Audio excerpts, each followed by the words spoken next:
Welcome Cancer to your in-depth weekly forecast for week commencing the 18th of March for the Ascendant, the Sun or the Moon. If you're someone with a passion for art, for photography or even watching films, you can be really inspired at the very start of this week as the Sun continues its alignment to Neptune. But right at the end of last week, the quarter moon in your 12th house, which is a very tender area, squared up not just to the Sun, but also the cazimi with Neptune. So the potential at the start of this week is that you can have an amplified sense of sensitivity. And that means that you can be very, very perceptive, but it could see you feeling a little bit overwhelmed. However, the opportunity to shake things up and bring some variety to your situation is going to develop as this week goes on. And some of the sluggishness that can come from the Sun applying to Neptune can make way for a furnace-like energy as Mars hustles and bustles its way into Pisces on Friday. And it's going to be with you in that sector right through to the end of April. So if the conjunction between the Sun and Neptune at the start of this week does see you tripping the light fantastic or thinking about travel destinations, Mars can give you the wherewithal to drive those plans forwards. But if you're wanting to shake things up in a more worldly context, not least in terms of what you do for a living, your goals and ambitions, the spring equinox on Wednesday is a critical moment in the whole year's story.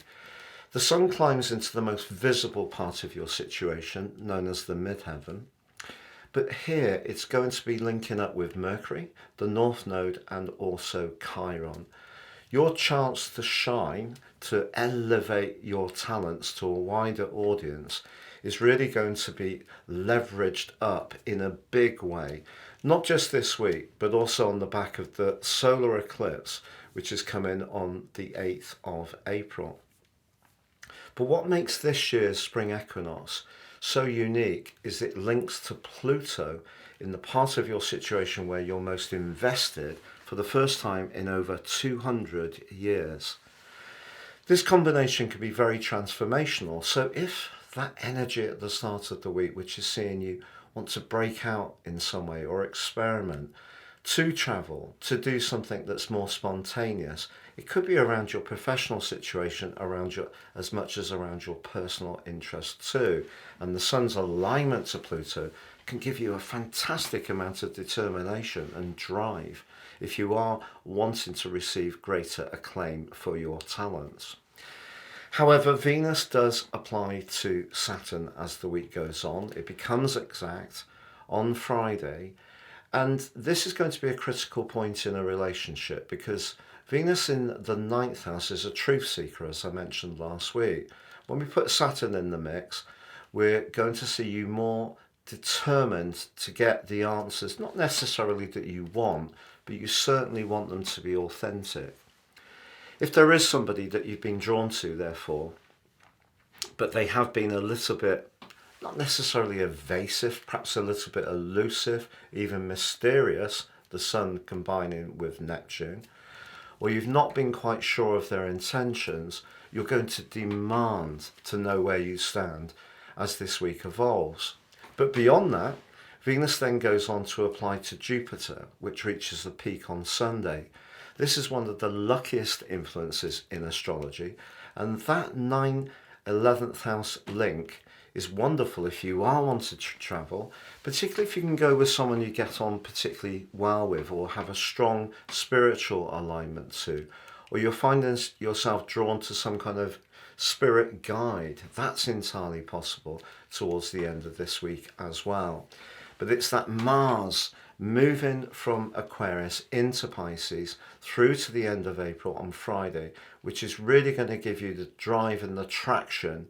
So at the start of this week, if you are feeling very sensitive, perhaps finding certain strands in your situation, as I mentioned, a little bit overwhelming, or perhaps your experience of information, how you're downloading information, is seeing you see things in a new way, but not necessarily that an easy realization.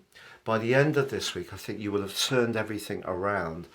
And the part of Cancerians that I feel is often missed in more popular astrology is that because you're a cardinal sign, you are a leader. Yes, you can be protective. Yes, you can be a little bit defensive, perhaps even withdraw at times, maybe even a little bit moody. But when you really set your intentions to something that's important to you, it's a very rare Cancerian who's not absolutely brilliant at marshalling and managing situations, whether it's at home or in a professional situation too. So if you're fancying a change, whether in terms of your goals and your connection to the wider world, or you're wanting a change in terms of your personal situation, although you may start this week feeling a little bit overwhelmed and very tender, by the end of the week, I think you will be gaining significant traction.